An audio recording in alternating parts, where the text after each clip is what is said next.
বেশ কিছুদিন থেকে সোশ্যাল মিডিয়াতে ব্যাপকভাবে আলোচনা রয়েছে রোজা আহমেদ ও তাহসানের বিয়ের ব্যাপারটা। এরই মধ্যে আবার রোজা আহমেদের এক্স বয়ফ্রেন্ড রোজা আহমেদকে নিয়ে কিছু তথ্য ছড়িয়েছিলেন সোশ্যাল মিডিয়াতে, যা দেখে আবার নীতিজনদের ঘুম হারাম।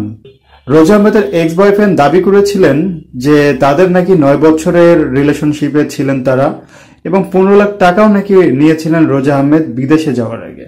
কিন্তু ভাই আজকে পুরো ব্যাপারটাই উল্টো হয়ে গেল। রোজা আহমেদের ছোট ভাই দাবি করেছেন যে রোজা আহমেদকেই নাকি ঠকিয়েছিলেন রোজা আহমেদের এক্স বয়ফ্রেন্ড, এবং তার কাছেই নাকি 15 লাখ টাকা নিয়েছিলেন এবং সে টাকাটি আস্তে আস্তে পরিশোধ করেছিলেন তিনি।